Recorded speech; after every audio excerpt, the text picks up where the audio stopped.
Welcome to the Terrible Podcast with your hosts from SteelersDepot.com, where you can find all your latest and greatest Steelers news. It's Dave Bryan and Alex Kozora, always lit, talking Steelers. And now, here's Dave and Alex.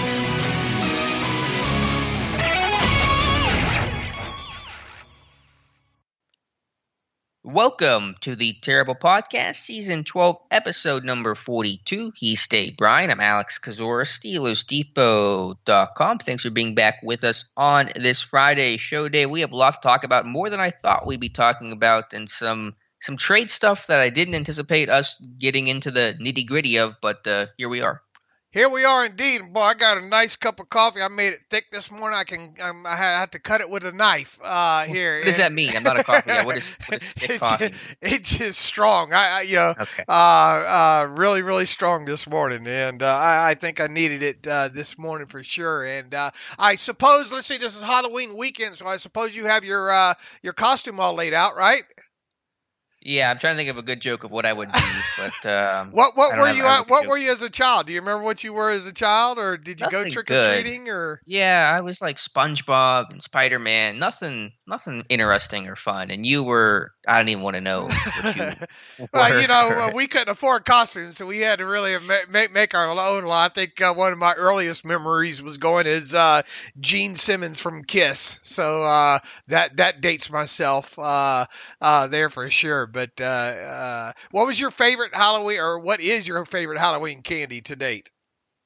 You know, I've had to cut out candy in my life, and I'm so mad about that. But like Reese's peanut butter cups are always fantastic. So if I ever eat them, I'll probably eat like 100 at a time. That's the correct answer, by the way. Okay. You can stay employed a little bit longer.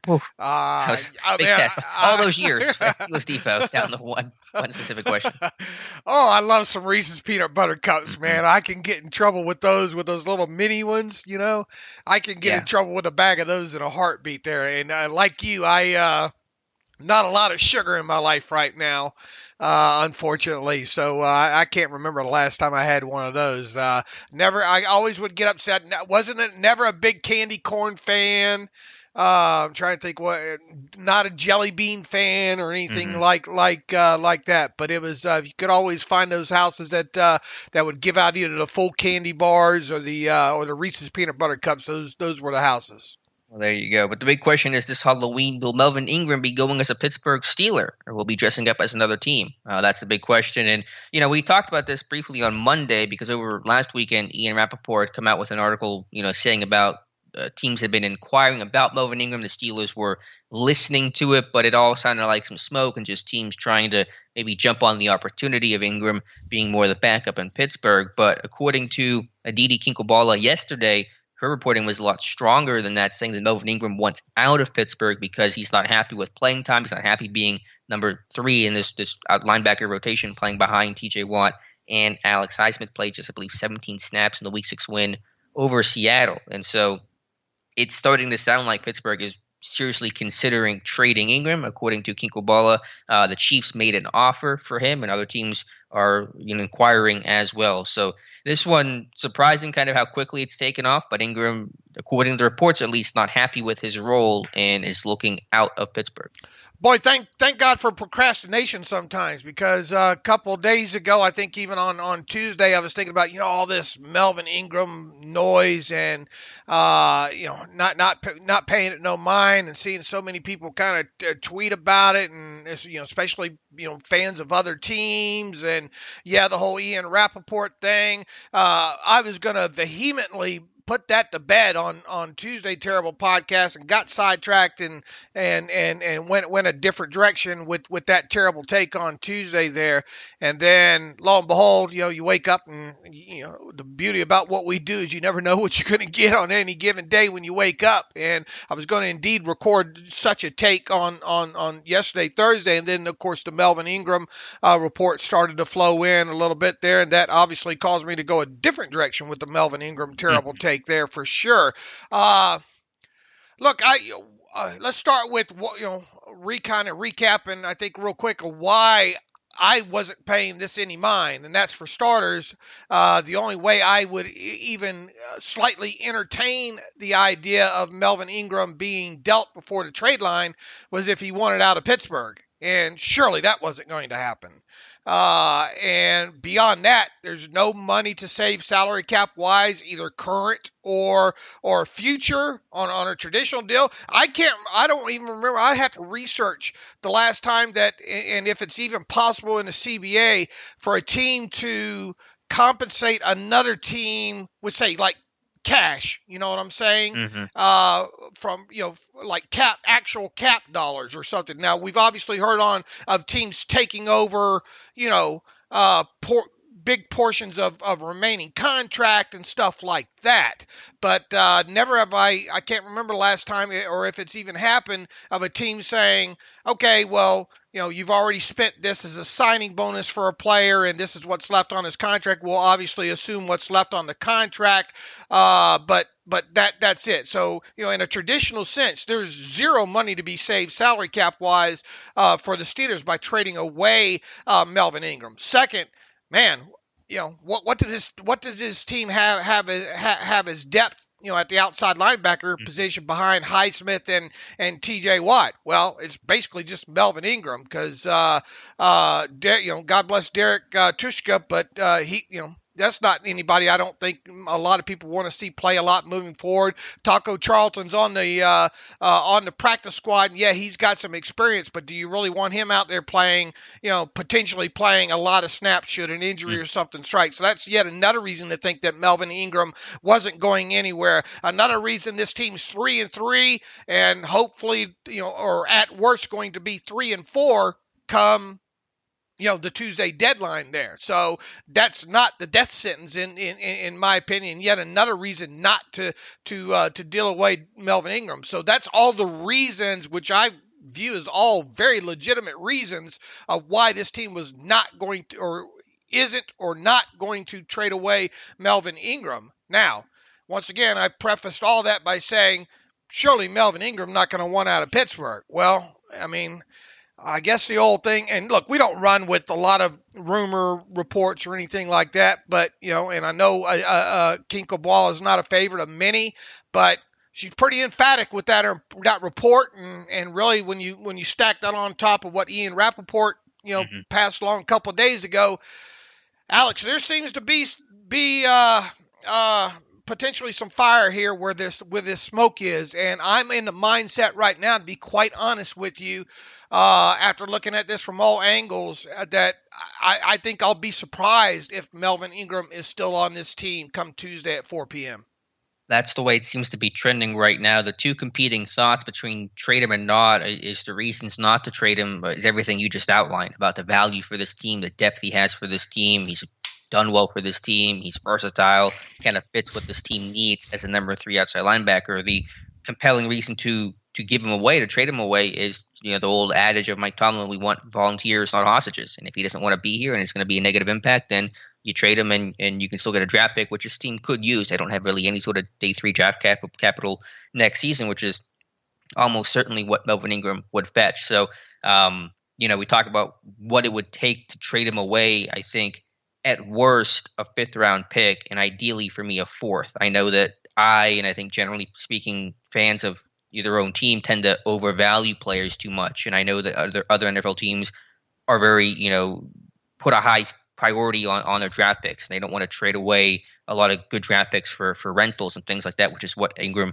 would effectively be. But man, if you could only get a 6th or 7th round pick for that guy, that would be really tough to deal, knowing that you'd be losing a lot of quality depth as your team's trying to make a run.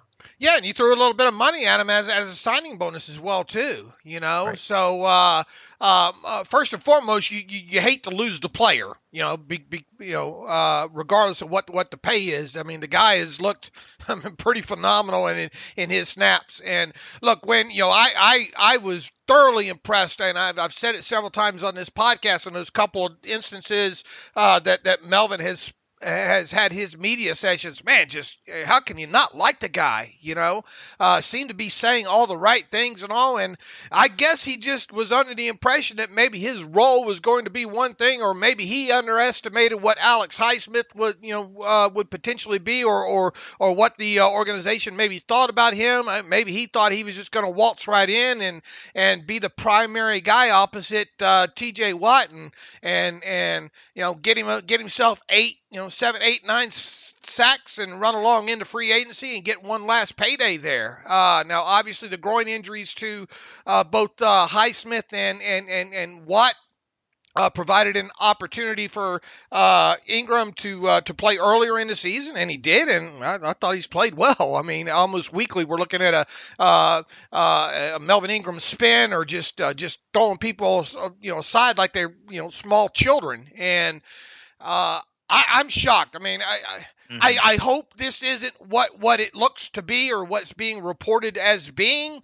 But man, I'm very, you put these guys, some of these guys, I don't want to say really up on pedestals, but I guess that's the best way to look at it. I mean, I really thought highly of this guy, and I was already thinking, man, what can this team do to maybe get Melvin Ingram back after this season for maybe one more season even, and if indeed this is true and this is him just not happy with his role and wanting out, man, very, very disappointing the way I view it. And I would have never guessed this, 1 week, 2 weeks, 1 month after signing him. What I struggle with is what you mentioned. He had to have known that his role was not going to be the full-time guy in Pittsburgh. I mean, I don't know what they told him, and maybe they told him something different than what's happening now. But he was, and I had this on Twitter yesterday, he was 32, didn't get signed till later in the offseason, was coming into a team that had a stud all-star in T.J. Watt, a guy they love, and Alex Highsmith.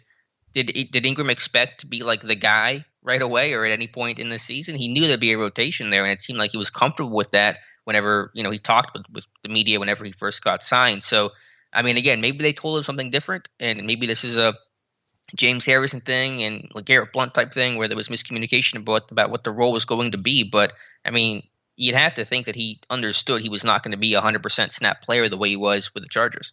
Yeah, wasn't some of his initial quotes, too, was something along the lines of my role is my role or something like that? But he never did define what that role was, right. I suppose. So. Right. But yeah, I would hate to think that this team tried to sell him a bill of goods that you're going to be the starter opposite T.J. Watt, and you'll have a good season and up your value and go from there.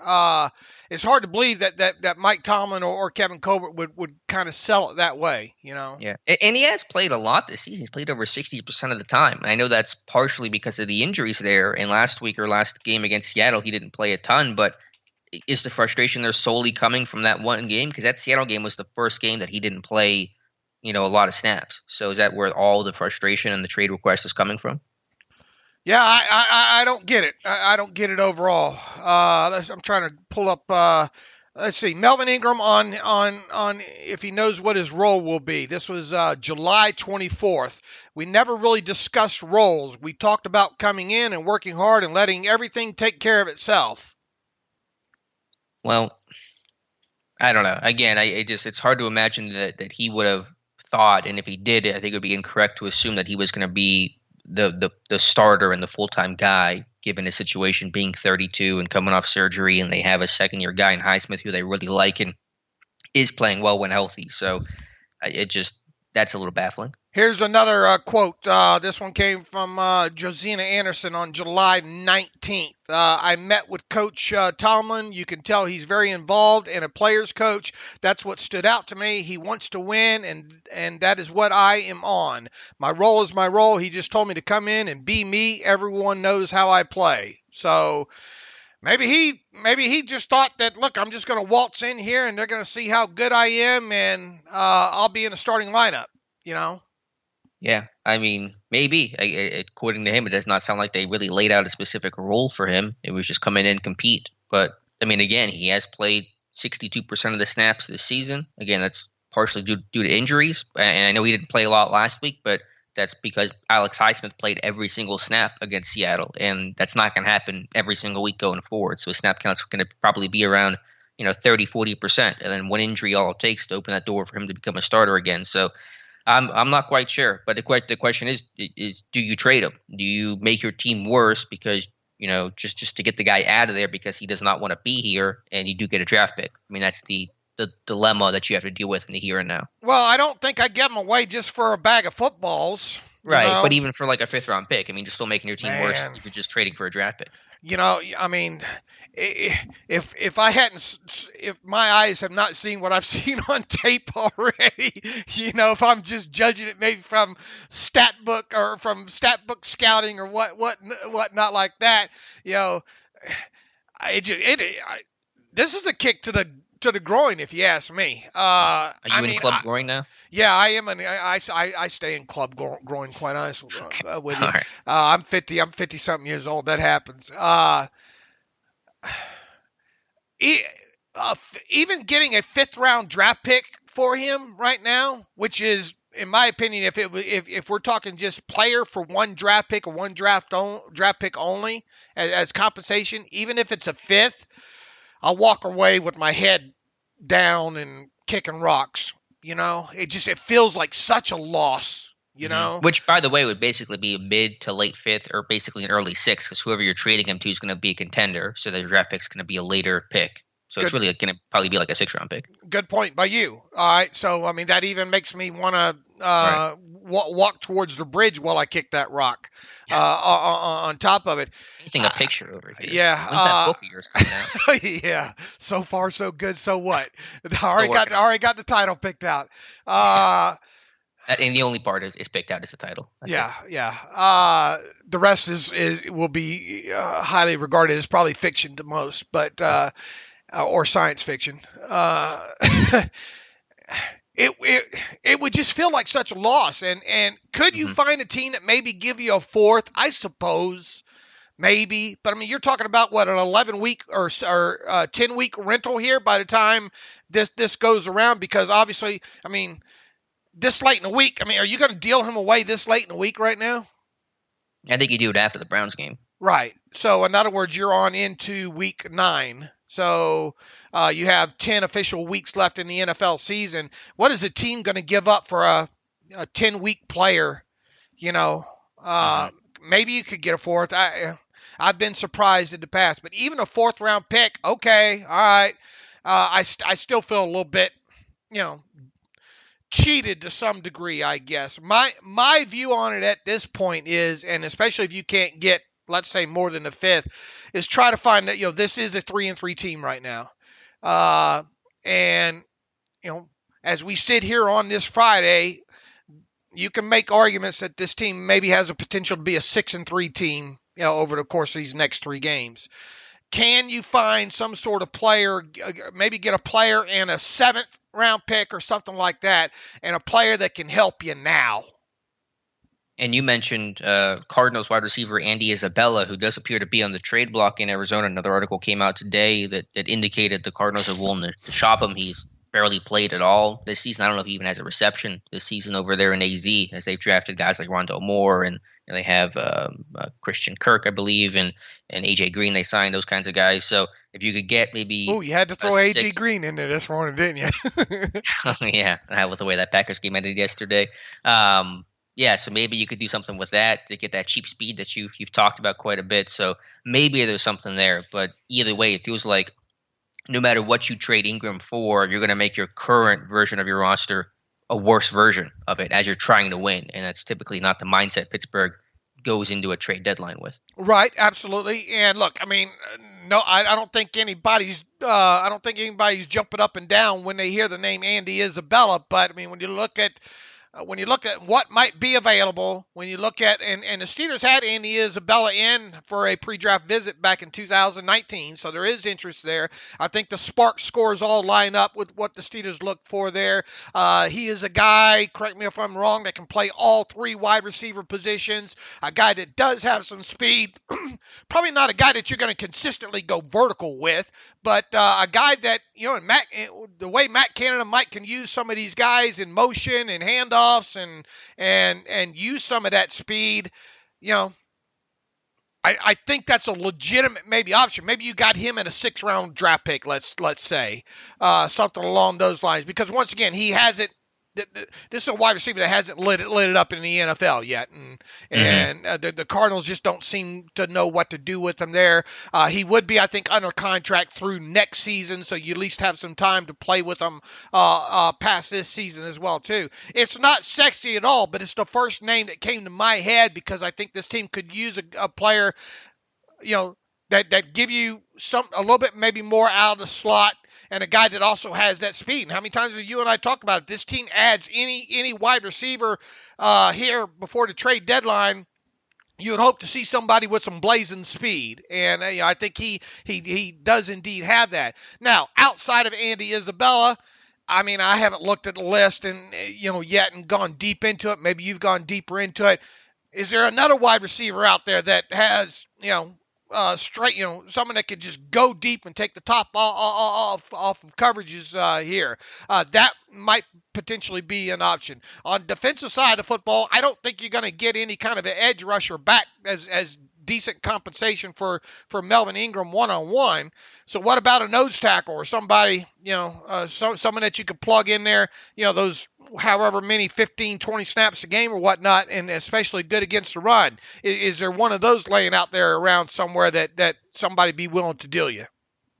Yeah, it's hard to say. In terms of other receivers, no one coming to mind on a contender. There's some receivers on bad teams like Will Fuller and Albert Wilson and John Ross, but Miami and the Giants are not trading for Melvin Ingram, obviously. I'm looking at Arizona's draft capital. The one issue with Arizona is they've already traded away a 2022 4th and a 2022 5th in the Zach Ertz deal last week. So do they want to trade away a 6th-round pick as well, not have a 4th, 5th, or 6th-round pick in next year's draft? I'm not so sure about that, but they do have a 6th next year. They do have a 6th, yeah, but they've already given away the 4th and the 5th. So do they want to really have a quiet day 3 next season? Is the question. This is, and look, the Cardinals, even though losing Watt, J.J. Watt for a little while, I think technically a defensive end in their system there, can Ingram even get snaps over there? Do they really need a guy like Ingram? I guess would be the question. Let me ask you this: would you trade Ingram to the Cardinals for Isabella and a 6th? Man, I don't think I would, because I get the speed of Isabella, but I can find speed in the draft and get someone under a longer term contract and somebody that might have more upside and better chance to stick in a 6th-round pick, which is going to basically be like a late 6th-round pick, with Arizona being one of the better teams in football right now. That's really tough to justify. Would you much rather them try to get another defensive player? I guess what I'm getting at is, are you hoping, well, you're not hoping that he gets traded at all. I'm probably sure you're probably most of the boots that we're wearing here. But are you looking that hopefully they'll just maybe get draft capital out of this, or are you hoping that they get a player out of this that can help now, or are you hoping maybe to get maybe a player and some draft capital? Well, not to sound super cliche, but I just want the best deal, whatever that looks like. I think most likely that'll be just a draft pick, because usually the player stuff doesn't happen much, and usually when it does, it's a lower level kind of guy. I know it did actually happen in the Ertz deal. They traded away one of their rookie cornerbacks, Tay Gowan, but that's a rarity overall in the NFL. So it would likely be a draft pick, and I would really like a 4th, and I would probably settle for a 5th. Okay. All right. Do you think this does make sense why this team went after Whitney Merciless? Because when that happened, that does make it going after this guy has no role. He'd be a number 4, and now it makes sense. It does now, and that's when you start adding this all together and reverse engineering it, if you will. That's where I start coming in and thinking, man, I think I'll be surprised if Melvin Ingram's still on this team at Tuesday at 4:00, because it sounds like they were trying to prepare for trading him. Right.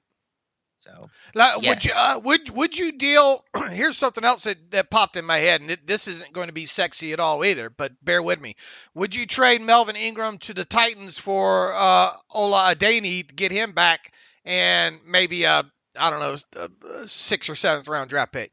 Well, it sounds like Ola's playing pretty well over there for Tennessee. He is. I don't know if they want to give him away, but if I mean, I'm surprised Ola did not do much in Pittsburgh, so I'm not sure if Tennessee's using him differently or what's going on there. But I would have to watch him more because I know he's performing well, but I haven't really watched him to know what's different that's making him play better. Right. I mean, Buds Dupree's over there not having a great year to start with. Obviously, I think he kind of rushed back from that knee. I think he's starting to see that now on top of it there. So I don't think they got what they thought they might get out of Bud Dupree early on, and they could stand to rush the quarterback a little bit better. It's just something that popped in my head last night. Yeah, but we both believe Ingram will be here through Sunday and then probably gone before Tuesday's deadline. All right, well, here's as we transition, anything kind of – let me add this. What do you think about Club Groin getting a hold of Melvin Ingram this week on the injury report? Yeah, well, is he really truly part of PCG, Pittsburgh Club Groin, or is he just fake card-carrying member of it, I guess, might be the question here. Yeah, it makes you kind of wonder, right? Limited. You have to a little bit. Limited groin. Remember James Harrison had that back injury. Oh, yeah. He heard it falling asleep at those meetings. That's how he heard that back injury. I don't know. I'm not saying. I'm just saying. Something starts to smell, Oh, my groin. Mm-hmm. This must be something in the water here.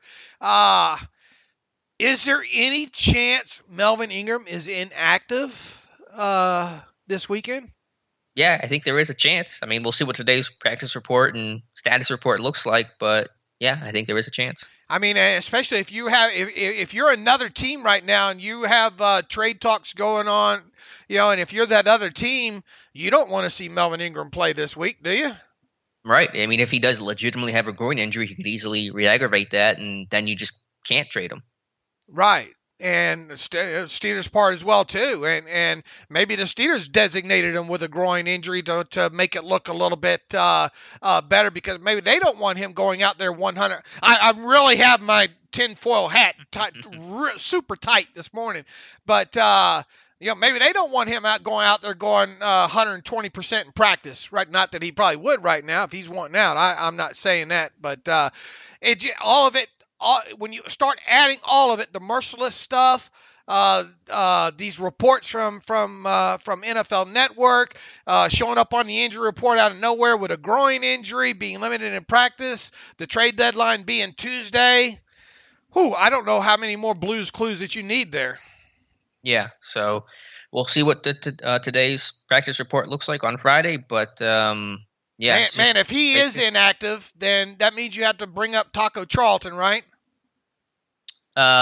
Yes, Taco will have to come up unless they bring up one of the other edge guys, Delonte Scott or the other guys they have on the practice squad right now. All right, so if you brought up Taco, that would be one. You get two activations. I could potentially we'll see how the rest of the things shake out here with whether or not this team decides they want to have 6 guys to choose from on a defensive line come Sunday. I think there is a strong chance now at this point that Melvin Ingram doesn't play. Yeah, by the way, here according to Tom Pelissero, Texans are signing Jalen Samuels to their practice squad. Pelissero says several teams called to bring Samuels in, but Houston is signing him to their practice squad. Championship. Yeah, the Texans. Big rock star move there after trading away Mark Ingram. So just update there. All right, final thoughts here. Will Melvin Ingram be traded? I mean, I don't know for sure, obviously. My guess, though, if making the answer is yes, he will be. I would go the same way.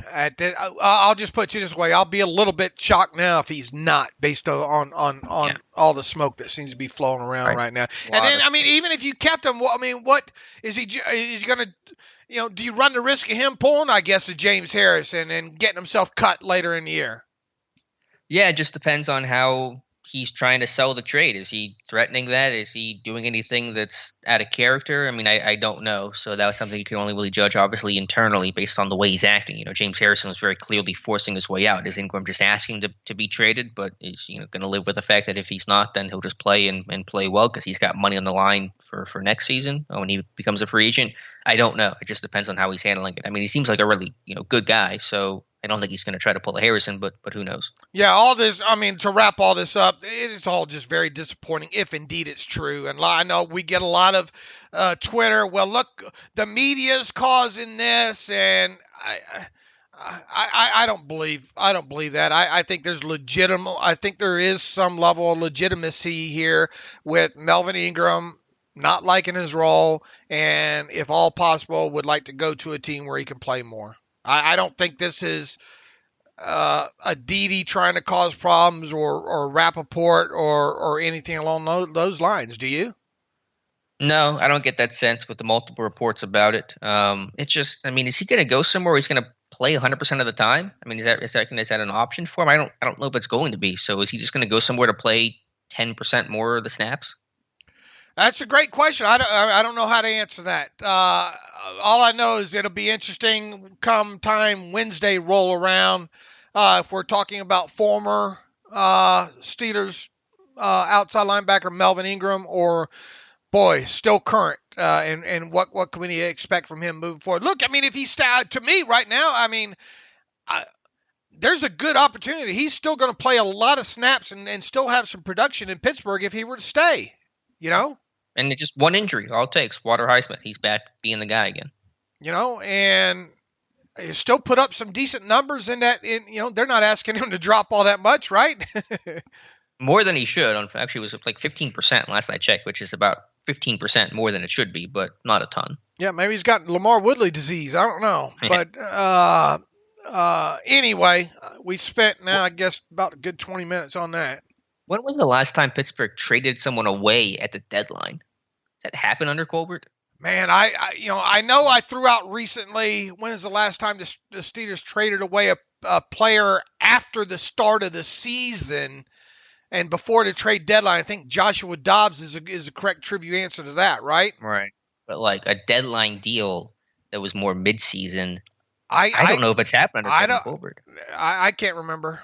I know you have that trade history thing that you come up with every other offseason with Colbert, but most of that's related to offseason. Draft. Yeah. I don't because this team's always been in win now mode, so they've just always been we're going to buy if anything and usually do nothing, but we buy if we're going to do anything, not sell. And so I mean, this might be like the Donahoe era, the last time they traded someone away at the deadline. Right. I guess if you put that, I mean, obviously the Dobbs would be the correct answer to the trivia question of after week 1. Right, but that was like week 2. Right. That was right before Ben got hurt. That was right. And in fact, I really pretty much had forgotten about that because he wasn't a primary, number 3 guy at a time, so it doesn't even register hardly on the Richter scale. But but anyway, we'll see. Yeah, I'm gonna look into that. I want to know the answer to that because it's probably been 20 years since that's happened. So kind of crazy. Probably. Anyway, yes. Dave, let's go to the injury report here on Thursday. As you mentioned, Melvin Ingram has been limited all week with a groin injury. Eric Ebron showed up on yesterday's injury report, limited with a hamstring practicing. Is that something to worry about? Is that something to is that all of a sudden a flag now? I mean, I'm looking around every time. I mean, I got my head on a swivel right now. I mean, trade deadline popping around. Is there I wouldn't think it, why would you want to trade away depth that you're not really getting anything salary cap wise? And as long as the player's not asking out, Ingram would fall into or Ebron would fall into the category of, why in the heck would you trade him away? Yeah, I think that one's legitimate. I mean, he wasn't on the report Wednesday. I think he's probably just legitimately got hurt. Okay. So nobody needs to worry. Although some people would gladly see this team trade away Ebron right now at this point. If you were out of contention and all like that, yada yada, it would add some more possibility to that. But I don't know. Him popping up on the injury report, and then all that's going on with Ingram really makes once again put your head on the swivel. Yeah, you said no one is worrying. No one's worrying either way. Whether or not Ingram wants out, they're content. But practicing on full on Thursday was wide receiver Chase Claypool, Ben Roethlisberger, Zach Banner, and Anthony McFarland. So getting stats reports on Banner and McFarland. Claypool was limited a bit early in the week. And Ben with a Wednesday partial practice coming off the bye week, and then was full on Thursday. So Ingram and Ebron, the names to watch here, and also interesting to watch what happens with McFarland. What kind of role will he have? Will he be active? And same with Zach Banner. Is he going to be active? Will he start? Will he be a backup, etc.? Yeah, I think things are obviously pointing to in the direction of McFarland dressing and getting some of his first snaps, or getting his first snaps of the season on Sunday against the Browns in some way, shape, or form there. Banner, I mean, who do you sit? I suppose if Ingram gets sat down, or if you don't call up another defensive line, I don't know. It still feels like one of these tackles, either Haig or Banner, is going to be inactive on Sunday. Yeah, and I would lean towards Banner because Haig's the better swing guy. Banner just can only play right tackle, and you need your backup tackle to play either spot, because if the starter goes down, let's say if Dan Moore goes down, then a Corfor has to move, so Banner can come in at right tackle, and you don't want to move two guys to solve one problem. They just want to replace things one-to-one. Just have Haig come in for Dan Moore, so that would make Haig the more valuable backup. Yeah, and it hasn't been a popular take when I put the possibility of Banner being inactive again out there on the Twitter machine. But I'm with you. I have a feeling that's the way that's going to go unless they find a way to dress just an extra offensive lineman. In the sense of dressing both guys, Banner and Haig. Right. Yeah. I cannot see Banner being active and Joe Haig being inactive. Right. Unless Banner's starting. Okay. Right.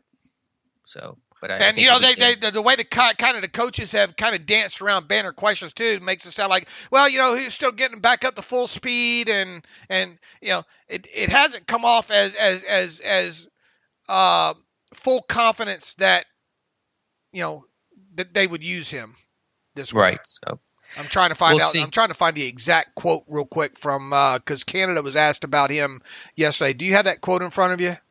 I can pull it up, but I mean, Matt Canada's never said anything interesting about anyone. Well, it's about the only thing that gave you any. He's about the only one that gave you any clues yesterday when it came to him, I think. Let me see if I can find it here. I cannot either. I've got it here. Hold on a minute here. It says, we're so prepared on this show, aren't we? With Zach Banner, production meetings need to get longer. With Zach Banner coming back, is tackle eligible something we might see again? He's Canada says, I think that's certainly on the table as we continue to move forward. We're hopefully continuing to get him back to full strength. Yeah, then he goes on to say full strength clearance from the medical people isn't the same as full strength 100%. I feel great doing everything I do, and I have confidence. He's coming off a major surgery. You guys have seen him in practice. He's practicing more and more, and we're excited he's back. So, yeah. That's not exactly he's going to be the starting right tackle, right. Or even a tackle eligible guy this week, if you parse that out, I think. Yeah, my guess is Banner will be inactive this week. I think that's a pretty good guess.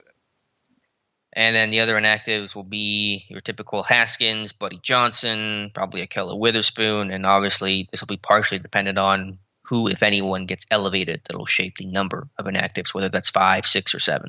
Exactly. And then the question about what's going to happen with Ingram. Right. All right, Dave. Speaking of Matt Canada, coordinator spoke yesterday, Keith Butler and Canada, and we'll start with Canada because we're talking about him now.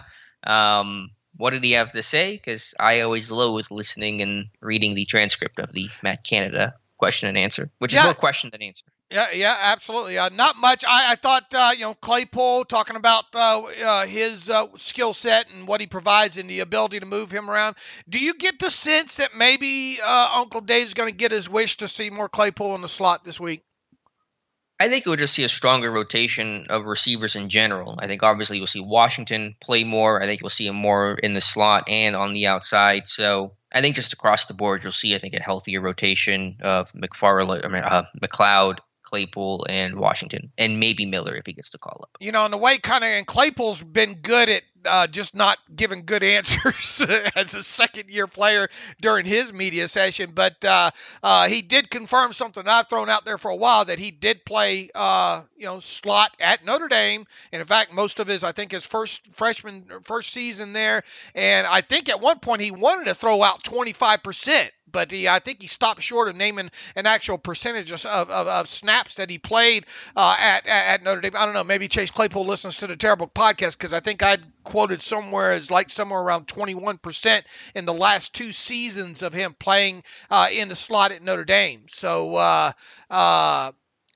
he has played there before, like I said. I mean, I obviously watched a lot of Chase Claypool's college tape there those last 2 seasons, and personally, Alex, I think that's the right move. Now, 100% there? No, absolutely not. I think you want to move some of these guys around. Obviously, Ray probably going to get some time in there.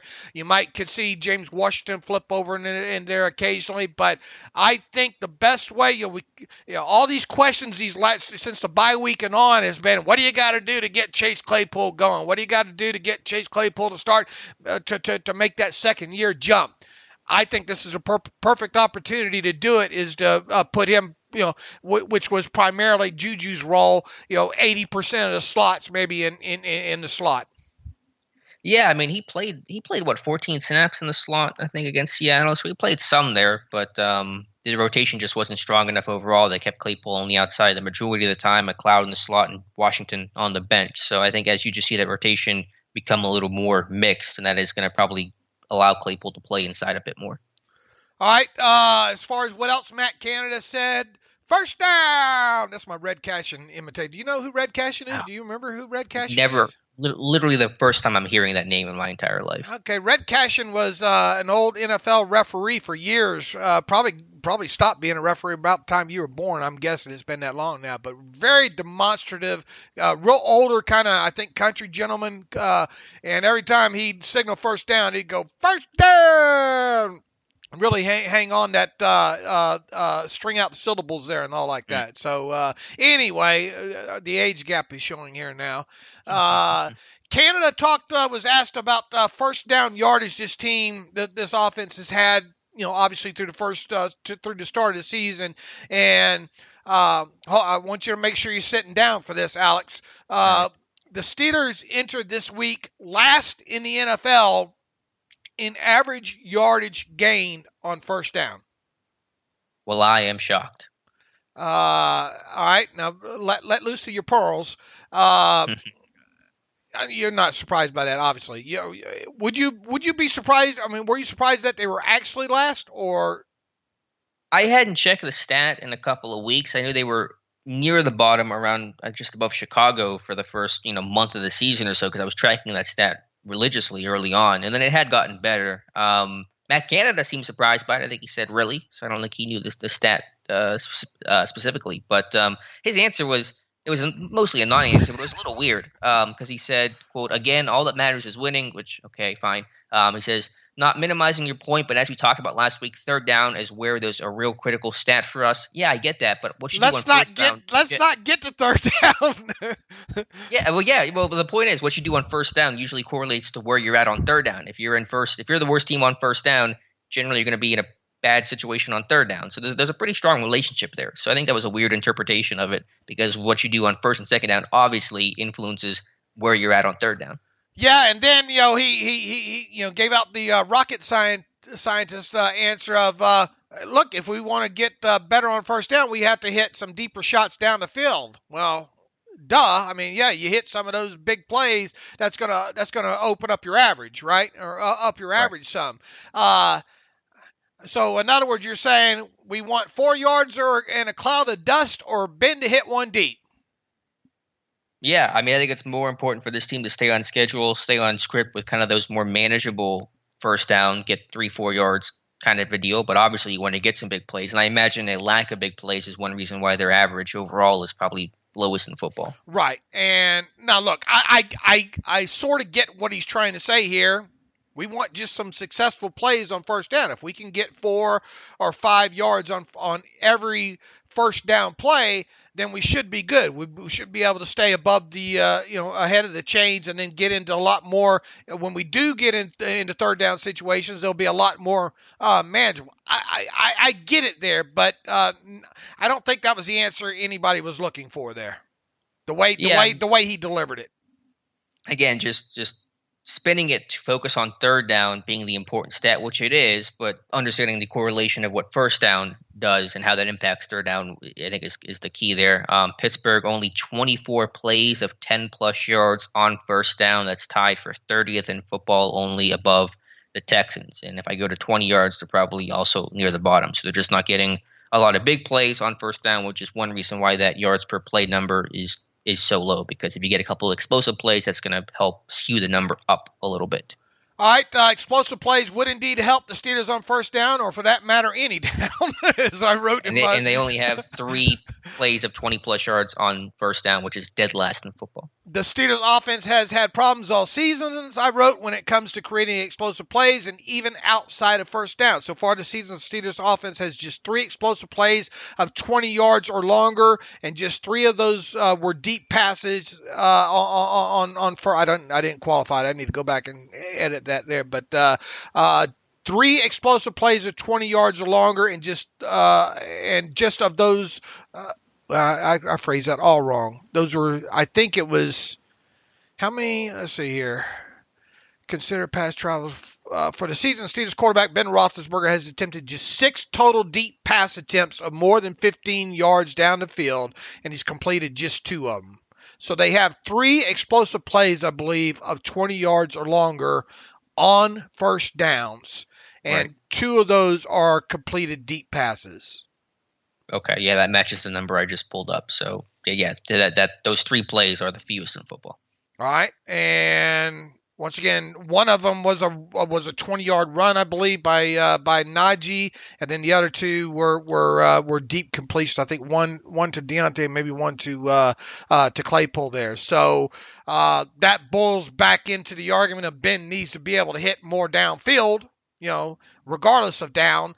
And as I put in that post, look, this team needs more explosive plays, period. But it would be nice to see a few more on first downs.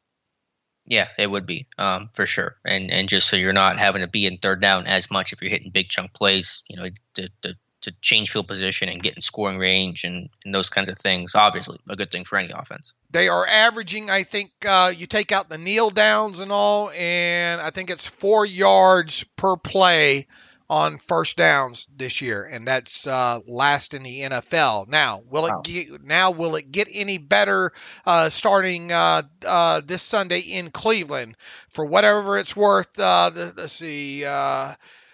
Will the Steelers offense be able to improve in first down yards gain on Sunday in Cleveland against the Browns? We'll see, but it is worth pointing out, that's what I wrote the other day, that the Browns defense enters Sunday's game with an NFL best 4.6 yards allowed on first down so far this season. So, and the Browns defense has also allowed just 8 total explosive plays of 20 yards or longer on first downs all season, with 4 of those being deep pass completions. And in fact, I think if memory serves me, all 8 of those explosive plays were passes. 4 of those were deep pass, meaning more than 15 yards past the line of scrimmage completed down the field. And then obviously gaining the extra yards from there. So, you got iron versus iron, so to speak, going this week. You got the worst first down team as far as average yardage in the NFL going against a defense that has allowed the fewest average yards on first downs this season. I don't know if that's iron versus iron. That's iron versus aluminum. Yeah, there you go. For whatever it's worth, since week 4, which whenever this offense kind of showed some signs of life, the Steelers are 30th on first down, 4.4, only ahead of the Cardinals, weirdly, and the Houston Texans. So slight improvement. It just feels with this offense, man, Alex, that it's got to be, there's like 6 check marks you have to make for there to be a successful drive with this offense, right. And I can't emphasize enough, and I had a feeling, I think we said it might be a problem. This offense needs explosive plays, period. I don't care if you have to, as Randy Feetner would say, throw short, run long, throw long, run short, throw long, run long. Obviously I think it's a lot to expect explosive running plays. No offense to Najee Harris, but even his college stats did not show a high volume of 20-yard or longer runs. I mean, he had good percentage of 10 or more yards. That's fine, but they and I don't know why some people want to differentiate explosive plays for runs being different than explosive plays for passes. Quite honestly, with you, to me, an explosive play is 20 yards or more. Period. Why would you quantify an explosive run as being 15 yards? Yeah, I mean, I get that. I mean, I sometimes look at it differently just because I know it's harder. The frequency of getting the 20-yard run is a lot less than a 20-yard pass. So I try to view those as just different bars to reach, I guess. And it feels like when this team does hit explosive plays, that, yeah, they're touchdowns, which is great, but it's like all or nothing. You know what I'm saying? When it comes to that, they have got to figure out a way. And look, I do think this is offense still that needs to be predicated on running the football, needs to be the primary focus and all. But if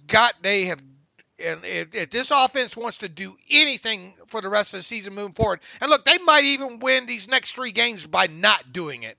But at some point, it's going to catch up with them. Got to start creating more explosive plays down the field because that's going to lead to more points ultimately. Yeah, I think certainly it starts with a run game, but the next component after that is the chunk play. If you can run the ball efficiently and get some chunk plays, what the defense's team has is getting better, you're going to win, or at least be competitive in most ball games. And to me right now, just the way Matt Canada's treating us, like, let's just get 4 yards, 4 yards every time, and we'll win every ball game. 4 yards, which is true, but do you trust this offense getting 4 yards every play? Mm-hmm. Right. And against a pretty stout Browns front on Sunday. Anything else from Matt Canada, or do you want to flip over? No, I'm getting aggravated. All right, let's talk about Keith Butler, who, a lot of the questions this week, and rightfully so, have been focused on just stopping the run and the Browns rushing attack. And so that was the bulk of the questions and answers from Keith Butler. Butler did, make the note that the young defensive linemen are playing better and they're coming together, but they have to still get better and still have to improve. He didn't mention anyone by name, but of course we know the names: Henry Mondeau, Isaiah Loudermilk, Isaiah Buggs. Those kinds of guys have to really play their best football and play better than they did against Seattle. Yeah, and talk to what you think about his comments again about the inside linebackers. Which part about Devin Bush specifically, or just those guys getting off blocks, or which portion? With Bush, he just said that, he needs to get better, but everyone has to get better. Bush himself said he feels like he's good. He's good physically, mentally, doesn't think about or worry about that knee injury at all. So take that for whatever it's worth. And then just said, Butler did more broadly that the inside backers have to get off blocks. That there are going to be times where they're covered up. That, offensive linemen obviously are schemed to block inside linebackers. And so those guys are going to have to defeat blocks, and certainly even more emphasis on that this week against Nick Chubb and company. Boy, you want a good test to see if you can figure out whether or not you can stop a run. You're going to get it this Sunday, plain and simple. I mean, you can talk about it all you want in these press conferences and say we've got to get better against the run. We've got to just be in our, a lot of cliches: be in your gaps, wrap up, rally to the football. If one guy misses, make sure there's 4 guys there right there to make up for that. Yeah, I mean, you can put those answers out there all you want, but until you do that on the football field, especially on Sunday against a good Browns running team, I mean, they're just words. Yeah. The actions are the ultimate test, and this is a very good litmus test for where this run defense and I think where this team overall is at. Yeah, this is kind of look, I know you can't look ahead to the 2 games after this, but this is, I don't know, you're coming off of a bye week. I mean, this is to me kind of a very definitive game when it comes to the Steelers here against the Browns, because if you can win this one and improve in certain areas, such as stopping the run, such as running the football on first down, such as completing the big plays down the field, if you can prove that you can do all 3 of those things in this game and then come out of the game with a win, I think it might turn a few heads here. However, if you don't, and you lose this game, regardless of what the next 2 games look like there, I think you hang your head a little bit more. Sure. Like I have a terrible take on this today. This is not a must win for Pittsburgh, but I think it's, again, like I mentioned just a moment ago, good litmus test for how good this team is. Are they truly improving? Are they truly getting better on track as an offense, as a defense, etc.? Or did they take advantage of beating some lackluster teams in Denver and Seattle and kind of hung on to beat those guys, by the way? So I think this game is going to kind of really show you what kind of team Pittsburgh has or does not have. And this is, boiling it down, this is a win. Don't get us wrong. This is a winnable game, I think, especially as banged up. That's one thing we didn't talk about. This is a banged up Browns team, coming into this game. Where's my injury report real quick on this? I mean, they've got a lot of long list. Yeah, they got a lot of guys that bear watching on the Friday injury report. Now, look, we expect Odell Beckham Jr. to play through the shoulder injury, but that shoulder's not right. I'll tell you that with Odell Beckham Jr. Nick Chubb and the calf has been limited 2 days in a row here. You expect him to play. What's going to happen with Jadeveon Clowney? I mean, did not practice 2 days in a row. I don't know if that's normal for him or not, but he's got ankle, groin, knee. I mean, that's not looking too great for him. That would be a little bit of a loss if they don't have him. They expect to get Conklin back this week. They expect to get, obviously, Chubb.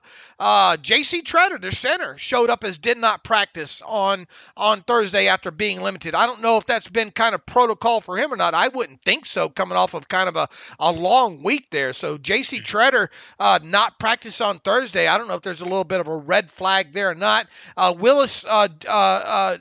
Jedrick Willis should be good to go this week. And then obviously the big one, Baker Mayfield, where I'm not believing anything I see on Twitter until the inactive list comes out, to be quite honest with you, because this is a perfect opportunity for the Browns to play some games here, if you will. And I would play them. I'd play them 100%. I think they're doing a great job of playing them as well, too. Do I think Baker ultimately plays? I'm tending to believe that, but I will not be shocked the other way. Also, Takkarist McKinley showed up with maybe he's been spending time in Pittsburgh. Club groin got him. He was limited. Popped up on their injury report on Thursday as well too. I guess what I'm getting at here is looking at how beat up this team is, and obviously at the most important position at quarterback there. This is a winnable game for the Steelers, especially coming off their bye and getting healthy and yada, yada. Yeah, it certainly is. It'll be a tough task for sure, but they are not supreme underdogs in this game, and they certainly they would win this game, and I would not be shocked by it. But it's going to be a classic AFC North tightly contested game. All right. Anything else from the coordinator's corner?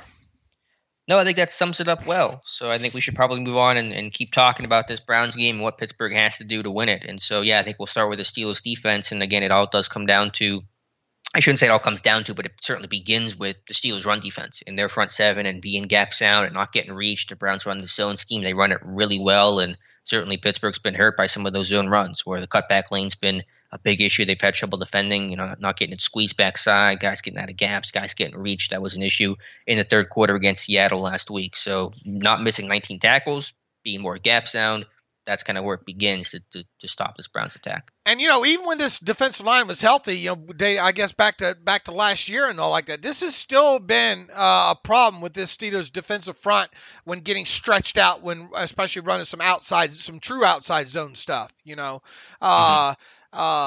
This defense is not as good against teams that are able to run a lot of outside zone to give running backs abilities to cut back there. So backside, man, more than anything, I think is really something where you need to watch out here for them. And Bill Callahan, just a fantastic offensive line coach.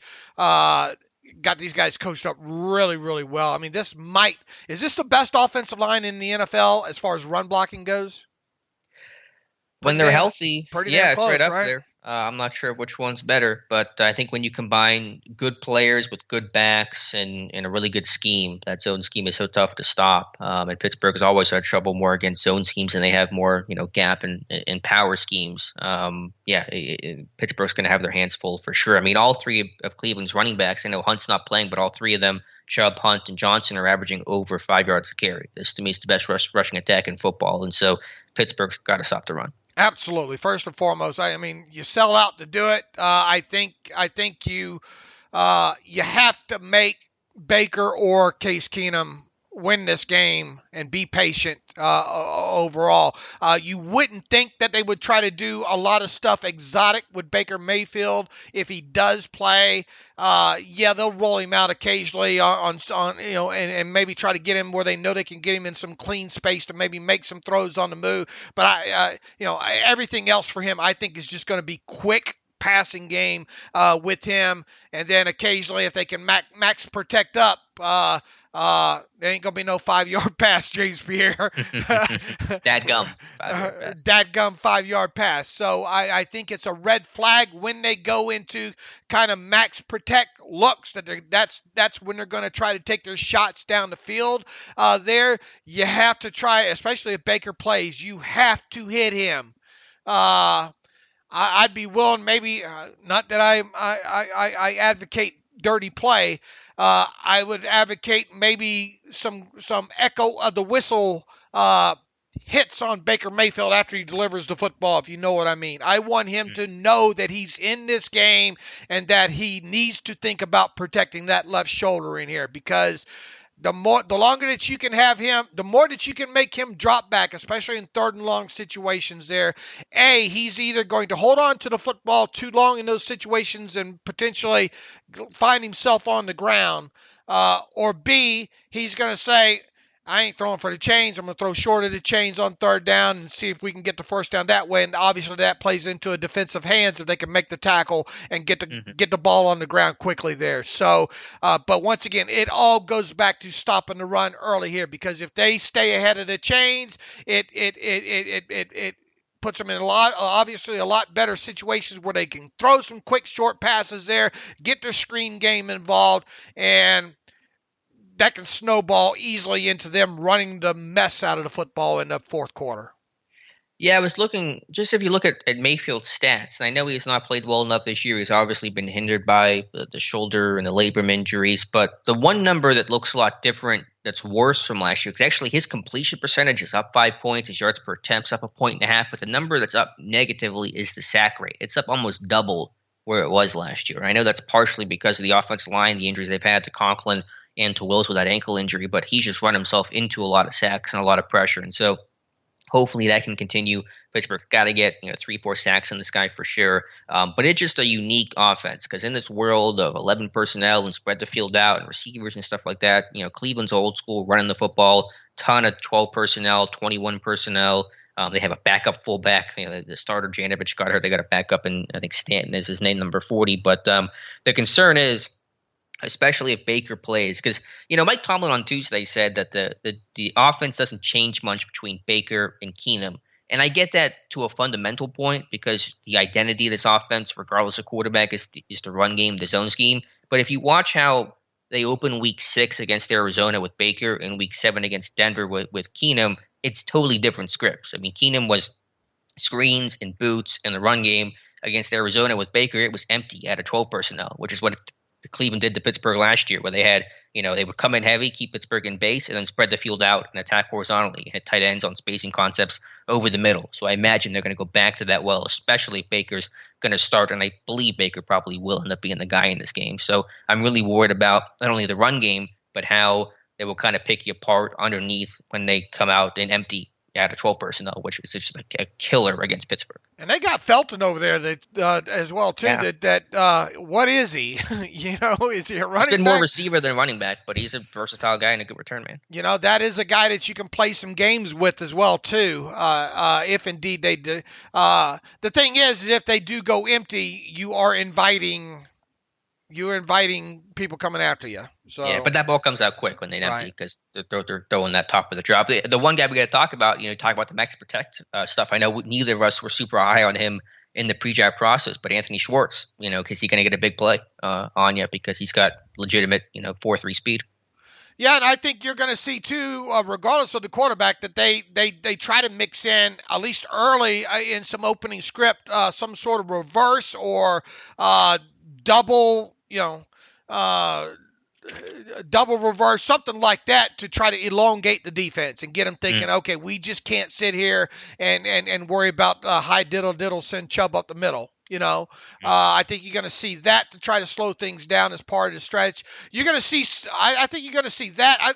A couple of plays early, I think you're going to see with this Browns offense to try to give the Steelers some things to think about, that they won't just be able to stack the box there and defend against Chubb. Yeah, that's a good point. They've had 10 days to prepare too, so they've had a couple extra days the coaching staff has to add an extra wrinkle into things. The stat I'll give you on the explosive play is, for the Browns offense, they're tied for 22nd in passes of 20-plus yards. So they're below average 20-plus yards, but they're tied for 4th in passes of 40-plus yards. So when they hit the big play, they hit the big play. They have 6 of those that have gone 40-plus. That's top 5 in football. So, again, just watch out for the deep shot and the run game. That's their identity. And I think overall, too, when you look at some of the next gen stats as far as average depth of target and those kind of things. He's not been pushing the football down the field that much, all of the way we kind of talk about Roethlisberger as well too, right? The numbers seem to indicate that he was, but I hadn't seen the depth of target. But his yards per attempt was up 1.5 points, and with the top 5 in passes of 40-plus would seem to suggest, but maybe that's yak stuff. We can't use that solely to determine what the depth of target is. I was looking at completed. All right, he has been attempting the football down the field more than I thought. 8.8 yards, intended air yards. Now that's not bad league wide. In fact, there's only 1, 2, 3, 4, 5, 6, 7 quarterbacks with an average intended air yards as high as his 8.8. Now, his completed air yards is a different story. That is 5.8, which I think puts him around the middle of the pack in the NFL. Now, I bet if you look at his last 2 games last few games, probably not as high. Most of those might be inflated by early game stuff there. But one stat that stuck out to me was we talked about Roethlisberger in middle of the field and those stats that it came out and all. And Baker Mayfield and Joe Burrow and Ben Roethlisberger were all down there at the bottom. In there. So if he does push the football down the field, more than likely it's going to be outside the numbers. Yeah. It's kind of like what the Steelers are trying to do, but the Browns just do it a lot better. Right. And he does hit a little bit more, I guess, closer to the middle of the field stuff as well, too. Right. Because they had their tight ends are a little more involved in the offense. Right. They have tight ends because they run a lot of 12 personnel. So that's one reason. But the thing that you got to do is you got to get them out of run mode, period. The more that Baker Mayfield or Case Keenum have to drop back in this game, the better for the Steelers, because that is more than likely when your sacks or your turnovers are obviously going to happen in those situations. So if you don't get Baker Mayfield attempting 30, 35 or more passes in this game, then it probably hasn't gone the way that you think that it has gone, because they obviously are more predicated. They want to run the ball more than anything else. They want to get in a situation in the fourth quarter where that's all they do is running the football there. So once again, you got to make Baker Mayfield hold on to that ball, or if he's going to get rid of it because he's scared of getting hit, that's when he makes a mistake. Right. Yeah, for sure. So go after him, pressure him. I think that's 100%. I'd send numbers after him. I'd get as exotic as I could in this against him, because I want him thinking I got to get that. I can't get hit. That's what I want Baker Mayfield to think in this game. Yeah, last year I was looking at some numbers. I forget exactly what they were. The one game they didn't blitz the Browns that much. They blitzed a little bit more, I think, in the finale. Then they blitzed quite a bit, about 44% in the wild card game. So they've had games where they haven't blitzed. They've had games where they have blitzed. So I'm not entirely sure what their game plan is going to be in this one. Right, and here's the thing too, and I was on a Browns podcast this past week, and I think I shocked them. They head into this week with Kareem Hunt as their leading pass catcher for reception totals. Yeah, with 20. And I think that shocked these guys. And not only that, I think I shocked them with who's number 2 on the list. It's David Njoku. 17. David Njoku. I mean, now, yeah, they've been beat up at a wide receiver position, but those guys are still beat up. I mean, obviously, Jarvis Landry's going to play in this game. Expect Odell Beckham Jr. to play. I don't think Donovan Peoples-Jones, that might be an X factor that they missed, that I've always been a big Rashad Higgins guy. I don't know why they don't use that guy as much in there. But I don't think Donovan Peoples-Jones is going to play in this game due to injury. We'll see. In fact, Donovan Peoples-Jones did not practice. Here's a report from Scott Petrak, who we just had on the podcast. Thanks to him again as well, too. Great interview. Denzel Ward, Jadeveon Clowney, Tack McKinley, Donovan Peoples-Jones not practicing on a Friday.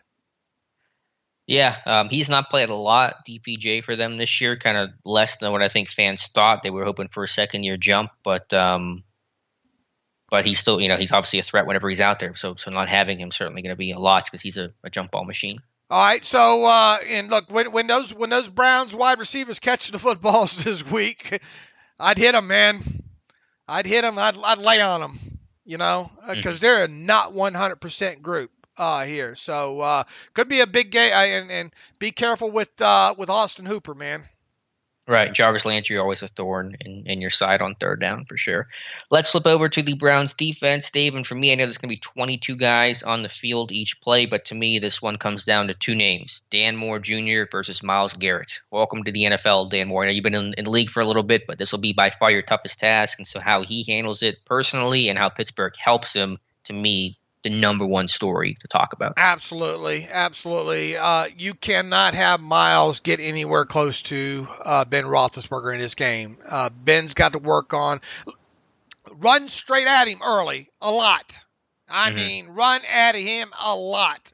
But do you want to, though? Because he's going to impact the run game. I do. I want him to have to think about it. Yes, I would. I'd run at him at least early there. And then also you're going to have to give him help. You're going to have people chipping him in the ribs. You're going to have a tight end over there in whatever side. Now, he will switch sides, but I think he's licking his lips to go. Yeah, he is not going to go on that left side at all. He's going to be like, I'm right defensive end this week. I'm going after the rookie. Yeah, sure. I agree. I think he's really going to it's going to be really noticeable him trying to get some reps against Dan Moore Jr. over on that side over there. That guy can wreck the game, obviously, in a hurry, just like T.J. Watt can wreck the game for the Steelers on that side of the ball. You can't let that guy end up being the 4-sack, 1-2 turnover guy in this game. He's got to come out of this game with, did Garrett even play in this game? That's the way it feels like in this one.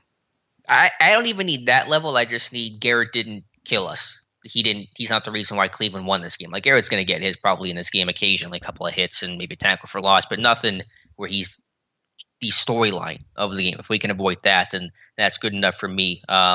I watched what Denver did, and they had the screen game that was effective early on that slows down that pass rush a bit. They would have that left tackle do some kind of pass sets on run plays that kind of influence Garrett upfield. That's probably a good idea. I know Pittsburgh doesn't run a lot of the running back screen game, but maybe some tight end stuff, maybe add the running back screen wrinkle with this bye week this team has had to add a couple stuff to the playbook. But you cannot let Garrett. He has 9.5 sacks this season. He's got 18 quarterback hits. I mean, he is just, I know obviously there's a lot of bad blood between Pittsburgh and Garrett, but from a just talent perspective, on-field perspective, he is just a freak of nature. 270 pounds. He runs like he's 230. He can bend. He's got power.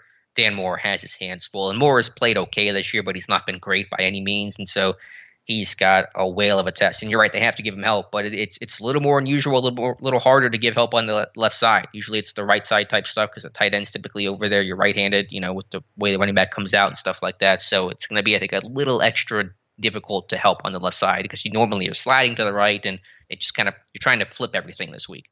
And look, this is not us trying to kick Dan Moore Jr. because any tackle that you put over there in this game is going to have issues, right? Most tackles around the NFL, period. But this is Villanova struggled with them. Right. This is a huge grow up game. Put your big boy pants on because look, you can't help him. 60 snaps a game. And once again, we've talked about it religiously. It's going to continue the rest of the season. Man, this can't be a game that Ben Roethlisberger stands back there and gets 40, 40 plus dropbacks. It just can't. He's gonna get bruised up again if he has to drop back that many times in this game. So you got to run. You got to figure out a way to run the football here, or RPO this thing, or something. Quick passes.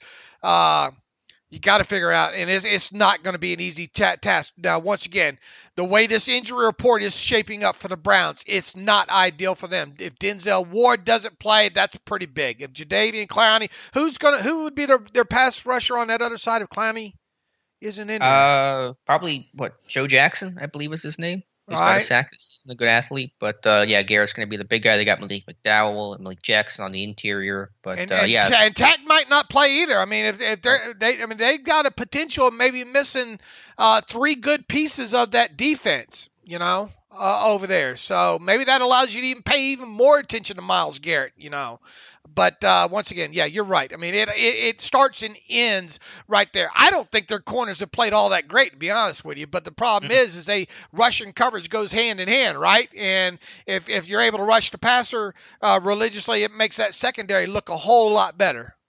Yeah, one of the numbers I look at in my scouting report each week, Pro Football Reference has it, is blitz percentage versus pressure percentage. And usually those numbers are about even. And if they're one way or the other, where the pressure rating is much higher or lower than the blitz rate, then that catches my eye. And so for Cleveland, their blitz rate's about bottom 7 in football. It's about 20% of the time they're blitzing. Their pressure rate is second best in football at 29%. So they are getting home with that front 4. Of course, we'll have to see who's healthy and who's playing for them. But like I said, Dan Moore's the big one to watch. And while, we'll see what happens and certainly hope for the best, I'm really worried Moore's going to get just destroyed because Garrett has destroyed much better tackles than he is currently. Right. Look, you get another break. You don't have JOK on that other side. I mean, I think Malcolm, their inside linebackers, beat up a little bit as well, too, here. So, I'll tell you this: the Steelers are playing them at an ideal time. You can't look back and get mad at the schedule maker here.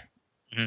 But to your point about the running game, I agree totally. This team has to run the ball well every single week. But the Browns' run defense has been excellent this season. Now, again, injuries may impact that a little bit, but I mean they've had a top 5 run defense in basically every category this year. And so, will you be able to run the ball effectively? Is a fair question. Well, we got stuff developing right and left on here. The Browns are now cornerback Herb Miller and center Nick Harris designated to return from IR now. So does that mean that maybe Treader not coming along or just or I guess one of those, that backup guard they could let loose of here? And then Herb Miller, does that mean Denzel Ward maybe going to the IR with a hamstring? So going to be interesting to watch the rest of this Friday play out here on the injury side of things with the Browns. For sure. Coverage-wise, they play a lot of split coverage. When you go 3-by-1, they'll lock the backside corner, and he'll man up on the backside X receiver, so it'll be Deontay Johnson. So Johnson has to win those one-on-one matchups because he'll get a lot of man coverage and solo coverage whenever this team's in its traditional 3-by-1 set. Boy, I hope they play some split safeties in this one. I think that plays a lot better into the Steelers' hands here. Yeah, well, I mean, will they throw the ball over the middle of the field is the question. They play a lot of quarters, too. So I was saying, like, split coverage where they'll man up the solo receiver side, the backside X, and they'll zone the trip side is kind of what I was referring to. So they'll kind of split things up that way. But they run a lot of quarters. They run a lot of that kind of stuff. Yeah, it obviously starts and ends with the front 7 and containing that Browns pass rush. I think you can do something with Chase Claypool in the slot against them. Yeah, I think you could, for sure. Will they do it, and how much? I think they'll do some of it, but to what degree Claypool will be in the slot is unknown. All right, and I think you'll run into some situations where you'll see some single high stuff there where guys like Deontay, Chase, and Washington. Ben's going to go deep early in this game a couple of times, I think, to kind of. I wouldn't be surprised if the first pass Ben Roethlisberger throws in this game is a deep ball down the right side. Do you go max protect in those moments to not get killed by Garrett? Yeah, I would. I'd run out some sort of heavy personnel look or something and see if I can't if I catch him in the right if I catch him in man coverage. I think Ben's going to try to send a message to him early in this game. Yeah, I think that's fair. I think that's a solid guess. So we'll see what happens. Any other thoughts here? Any other things you want to preview in this game, Dave? Just run the football and and you got to hit some explosive plays. I mean, I suppose you could try to 16-13 this one out, but, man, they got to run the football, and they can't have Ben Roethlisberger drop back more than 40 times, I don't believe, and win the ball game. Yeah, those two things closely related for sure. All right, Dave, before we get to our Week 8 picks, let's hear from our friends over at MyBookie. Absolutely. When it comes to gambling, you always want to make sure you're getting the best bang for your buck, and that's why I always bet with MyBookie. At MyBookie, you can bet on all your favorite sports with exclusive promotions, contests, and more to find your winning bet. Right now, when you make your first deposit with MyBookie, you'll instantly receive double your first deposit. It's easy. All you have to do is go to mybookie.ag, sign up, and use promo code TERRIBLE. That's promo code TERRIBLE, and MyBookie will double up your first deposit instantly all the way up to $1,000. How's that for fast money? You can use your extra funds to bet on this week's biggest games, and the Brown Steelers will obviously be one of those, I think, this week as well, too. This promotion is only available for a limited time, so don't miss out. Head to mybookie.ag and use my promo code TERRIBLE and secure your double deposit bonus today. That's promo code TERRIBLE so you can double your funds to double your winnings. Bet anything, anytime, anywhere with MyBookie.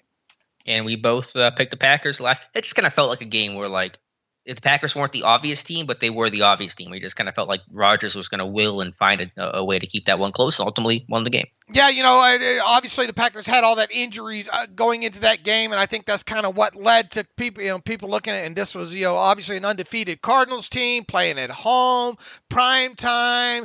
I think Vegas probably made a little bit of money on that game last night because it felt.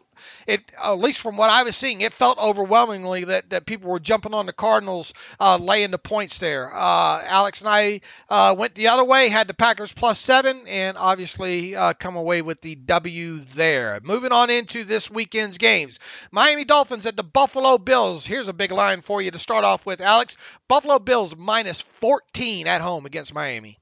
Yeah. How cold is it up there right now? In Buffalo, I don't know Buffalo. It's 52 and rainy here, so it's probably snowing in Buffalo. There's rain in Pittsburgh. It's probably snow in Buffalo. But too big of a line for me. I'll go Bills will win. Miami covers. I'll go Bills cover. I'll lay the 14. I'll go different from you right out of the chute there. Carolina Panthers on the road against the Atlanta Falcons. Falcons at home laying 3.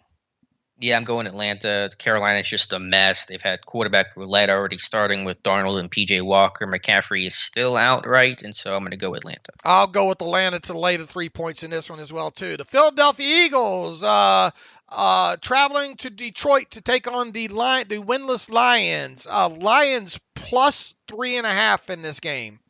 And Lions are trying so hard. What's that? And the Eagles will be without Miles Sanders as well, too. Right. He's on IR actually today. I'm going to say Dan Campbell gets his first victory. Finally, Detroit wins. I'm going against your Eagles. Lay the points on the road. I'll lay the 3.5 on the road. Tennessee Titans on the road against the Indianapolis Colts here. Who are the Tennessee Titans right now? They're actually underdogs in this game, if you can believe it. On the road against the Colts. Colts laying 2.5 at home. That surprises me. I mean, maybe there's a regression game coming for Tennessee, but they're playing some really good football right now, beating Buffalo and KC. So give me the Titans. I'll take the Titans plus the 2.5 on the road as well, too. Stone cold lead pipe lock of the century of the week right there. Los Angeles Rams on the road against the Houston Texans. Texans plus 14.5 at home against the Rams. Davis Mills will start for Houston. David Culley announced that just moments ago. I know I said about big lines, but give me the Rams. I'll take the Rams on the road, lay to 14.5 points as well, too. Cincinnati Bengals on the road against the New York Jets. Jets at home, plus 10.5 in this one, Alex. Wait, who do the Jets have? I didn't catch that. Bengals. Plus 10.5. Yeah, I'm going with the Bengals in this one. Zach Wilson's out. Mike White's starting. Joe Flacco is seems like he's refusing to come to the Jets. He's still in, I think, Philadelphia for some reason. Long story short, give me the Bengals. I got a funny feeling the Jets cover this somehow, some way.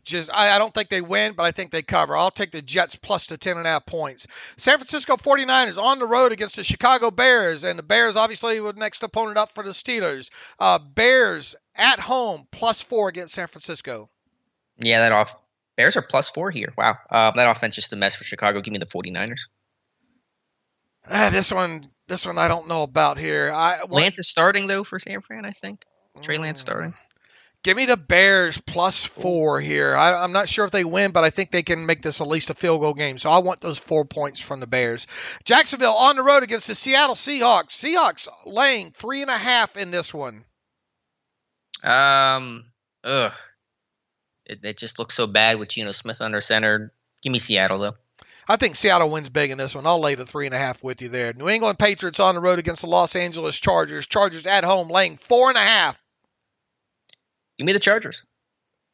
Give me the Chargers lay the 4.5 as well too in this one. Washington football team at the Denver Broncos. Denver laying 3 at home against Washington. I don't have a strong feeling on this one, but I'm going to go Washington. I think they're playing a bit better, so give me the football team. I think Washington wins this one outright. So, yeah, give me those 3 points on the road against Denver. Tampa Bay at the New Orleans Saints. Saints at home, laying 5 against Tom Brady. Yeah, just hard to go against the Bucs. You never know quite what you're going to get with the Saints and Jameis Winston. I know AB's out for Tampa, but give me Tom Brady and company. Yeah, I don't see how you don't lay the 5 points here, to be honest with you. So, yeah, give me Tampa. They might get Gronk back this week as well, too. I got a fantasy team that could use that. Buccaneers laying the 5. Dallas at Minnesota. Minnesota laying 2.5 at home against Dallas. Well, it's a question of who's going to start for Dallas. It's kind of leaning towards maybe Dak won't play. It's still up in the air right now, but I'm gonna go Minnesota in this one.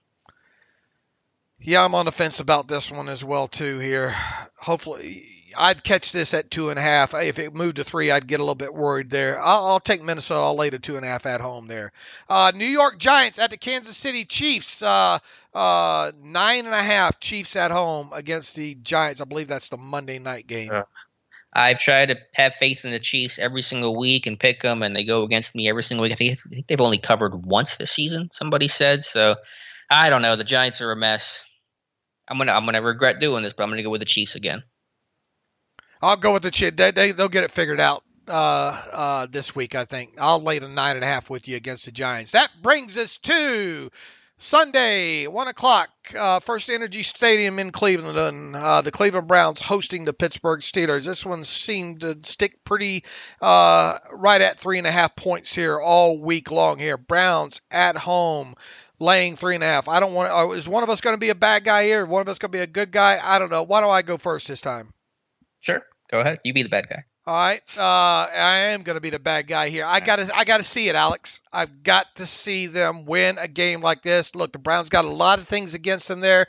Can the Steelers stop the run? Can the Steelers run the football? Can the Steelers do? There are a lot of things that it just feels like, and I said this earlier in the show, feels like this team every week's got to get a win's got to check like 6 boxes. Well, you got to have this, you got to have this, you got to have this, you got to have this. This is the week I want them to make Dave stick his foot in his mouth. So I have the Browns not only winning this but covering this as well too, 24-20. Sorry, folks. Well, usually the TV show works best when there's good cop, bad cop. And right now you're a bad cop, but this show's going to be bad cop, bad cop. Oh, I thought for sure you're going to go good cop on this. No, I would love to. Now I want to, now that you're a bad cop here. But, the things for me is the Steelers have to show they can shut down running attacks better than they have, and they have not done that to, I think, a big enough level yet. And they have to show they can run the ball better, which they have, but the Browns' run defense has been really stout. I know there's injuries there, but I think they're just better schematically, the Browns are. And just have a better identity right now than where Pittsburgh's at. The Pittsburgh's better in terms of figuring out who they are and who they want to be and need to be, but they're still not at the level of the Browns. I think that was evident in the Browns being able to win and rally on a short week against Denver last week. I do, though, have Pittsburgh covering this one. I guess if there's any worth for that. Very similar score to you, Dave. You have 24-20. I have 23-20 Cleveland. Okay. All right. So we both have the hope. Hey, look, I mean, it is a winnable game, though, and once again, I think things are stacking up even from the start of the week here, as far as at least the injury report goes. Things have moved better in the Steelers' direction than they have in the Browns' direction. And even if Baker Mayfield plays, he's not going to be 100% here. So once again, I mean, does this feel like a win-win situation for the Browns, though? Regardless of what happens, if they win, it's ho hum. We were supposed to win this game. We beat the Steelers now, and all. But if they lose, if you're a Cleveland fan, do you justify yourself at look at all the injuries? Baker's not 100%, or Baker played but he's injured, or Baker didn't play and we had to play Case Keenum. You see where I'm going here? It feels like. And we kind of talked, I think, to Scott about does it matter how they lose or whatnot if they do wind up losing.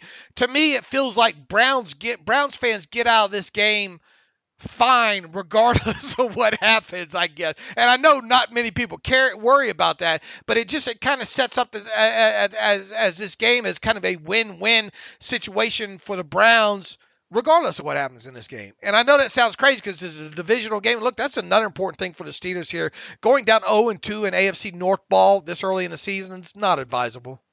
Yeah, so in that sense, does that mean it's a lose-lose for Pittsburgh? If they lose, and obviously that's bad. If they lose, if they win the game, then it's just, they beat up on a bad Browns team or an injured Browns team? I hate to be that guy, but I think I'm that guy.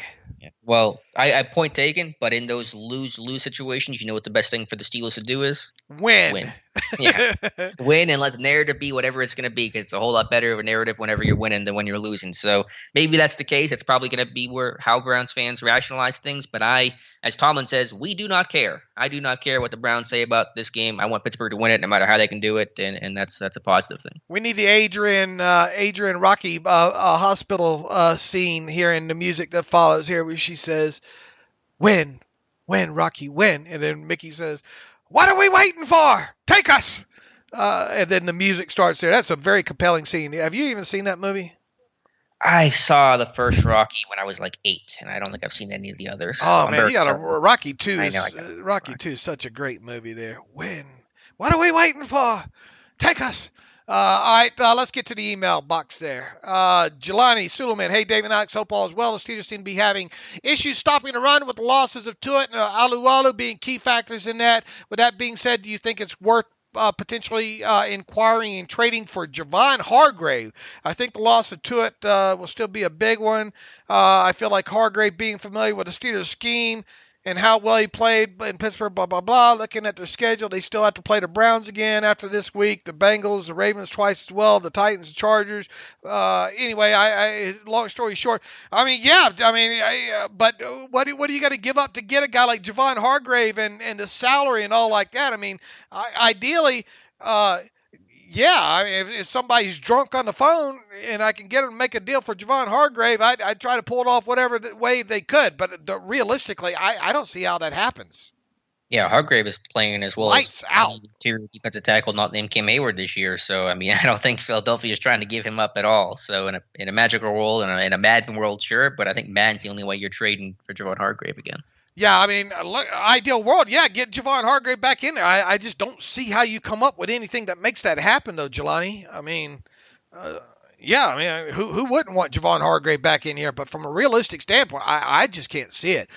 Chandler Stroud writes in, good morning, fellas. Chandler here. I just want to discuss Twitter poll from a week or so ago debating which player we were more concerned with going into the season moving forward into the season between Bush, Claypool, Minka, or Ben. That's one that I put up on the Twitter machine. I've got to say it has to be Bush. So firstly, I'd like to get your guys' thoughts on debate. And lastly, I'd like to know and you guys' take on Bush's importance in this game, covering these tight ends and his coverage in this Browns play action offense. Thanks again, guys, for the best content. And here's to a hopeful coming victory Monday. We agree. Here's to a hopeful coming victory Monday. Who are you worried about moving forward into the season more, Alex, starting this week? Bush, Claypool, Minka, or Ben? I mean, I think in a vacuum, maybe Devin Bush, but in terms of the importance and value to this team, of course, it's always Ben. It's always going to be the quarterback, and he's still going to be, I think, the straw that helps stir this drink. But Bush needs to play better, and for sure, not only about covering these tight ends, that's important, but just in the run game, just in general, that's where it starts for me. All those guys have to stop the run. Everything else becomes moot if you can't do that. They won't throw to the tight ends if they're running the football at 5 yards a pop. So Bush really has to be gaps out, not overrun gaps, get off blocks, and do those things that Keith Butler talked about. I can't put Ben as my choice because, I think so many, as I said right out of shoot during the offseason and on forward into the start of the season there, to me, Ben's way down the list of things here. Running game, offensive line, defensive play, all that has to go right first, I think, before I start worrying about how Ben plays, to be quite honest. Right, but the offensive line there were no O-line choices in that poll. Right. But I still bet Ben's down on that list for me. It would be obviously Bush. He's just got to play better. I think Claypool, especially if they move in the slot, will move around. At some point, Minka's got to get his hands on one. It sure would be great to see it Sunday in Cleveland, man. To see him make a play or two there. But obviously, I would go Bush and Chandler, and I think Alex would as well too there. Yeah, but I'm not worried about Minka. A lot of people are freaking out. I mean, he's got to play a bit better, but I'm not really worried about him at all. Xerxes writes in, I just saw the tragic news in Ingram. The Melvin wants out of Pittsburgh. Please talk me off a cliff literally. How did this get so screwed up? I barely noticed Ingram in recent games. It didn't make sense until now. I can't stand the thought of Groin Incorporated being broken up. He was their best free agent signing in years. Questions. 1, Ingram knew he'd be the third in line. Do you think something happened behind the scenes? 2, Watt and Ingram have played some in the middle. Can they find a way to play all 3 awesome linebackers at the same time? Save me, Xerxes says. I wish we could, and I think Xerxes, I think we addressed a lot of this early in the show with our talk about Ingram. Anything to add, Alex? He was talking about playing all 3 guys, right? Right. I mean, they're doing that in that 1-4-6, and with Tua, who knows when and if he'll return. I mean, they're going to probably keep doing that in some, dime packages on third down. So, I mean, there is a carve out for that, but beyond that, I mean, it's tough to get all those guys out there. But it's a weird one for sure. Definitely, surprised by it. We'll see what happens come Tuesday at 4 o'clock here. See if he's still a Steeler or not. One final one here. Nick Scully writes in, Dave and Alex, do you think there's any chance the Steelers will bring Dwayne Haskins back to compete for a starting job in 2022? Or let's say the Steelers fall in love with one of these quarterbacks in this coming year's draft class. Could you see them trading back for a quarterback? Love all you guys' work. Thanks. Nick, pronounced Shuley. Thanks for the phonetic spelling there to help uneducated Dave out there, Nick.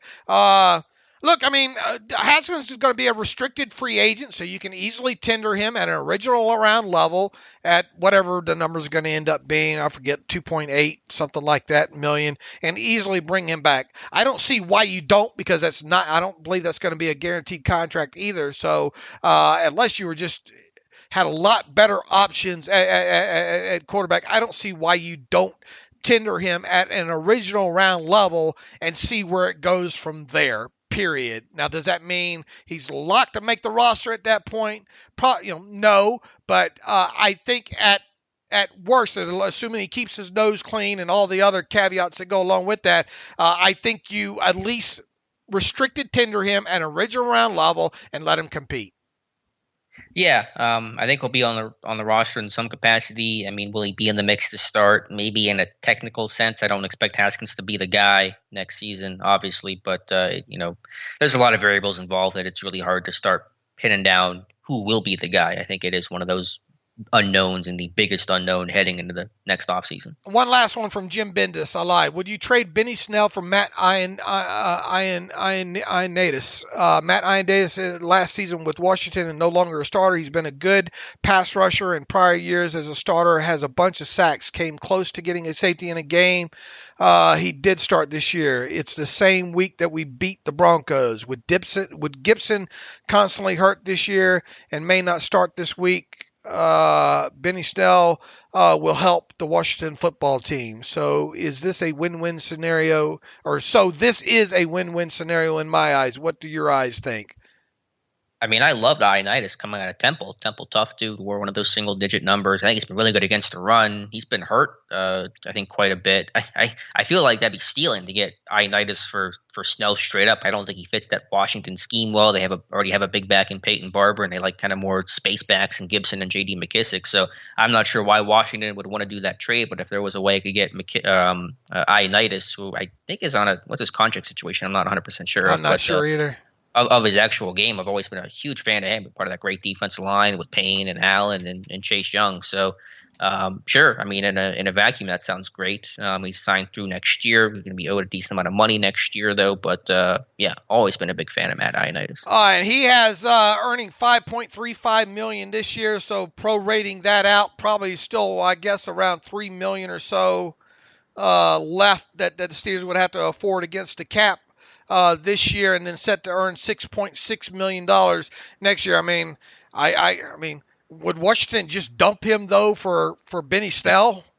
Yeah, I'd be shocked by that. I mean, that's giving him up for next to nothing. Right. I mean, we like the player, we just don't understand how much like the Javon Hargrave question. How do you go about getting somebody to come off of him? You know, that kind of thing there. All right. Anything else you'd like to add, Alex? I think it's time to get out of here. Yeah, I think that sums it up well. We will be back on Monday to recap, hopefully talking about a Steelers win and go from there. Yeah, we'll put each other's foot. I'll put your foot in my mouth. You always say that. That's why I should never pick against the Steelers, just to avoid those. Hey, we're not very good, I don't think, overall. Right? I mean, every time we go, let's see, the Bills game, I think we both picked the Steelers. The Bills won that game. I think we both picked the Steelers to beat the Raiders. The Raiders won that game. I think we both picked the Packers to beat Pittsburgh, though. Okay, but I think didn't we both have the Pittsburgh beating Cincinnati or no? Yeah, I'm sure we did. Yeah, I think both had them beating the Raiders, and I'm like, what am I? I'm 3-3 on the year in my predictions for Pittsburgh. All right, so in the meantime, you can follow me on Twitter at Steelers Depot. Follow Alex on Twitter at Alex_Kozora. Follow the show at Terrible Podcast. Email the show, theterriblepodcast@gmail.com. If you like what we do and want to donate to the cause, go to SteelersDepot.com. Hit the donate button, up right navigational bar. Also, if you'd like an ad-free version of the site, please go to SteelersDepot.com and hit the ad-free button for $25 for one calendar year. You can have an ad-free version of the site as well, too. Appreciate everybody visiting the site, listening to the podcast, listening to the terrible takes and all. Once again, look, here's to a Victory Monday, and who knows what we'll be talking about on Monday, but we'll definitely be here to do it. So in the meantime, as always, thanks for listening to the Terrible Podcast with Dave and Alex.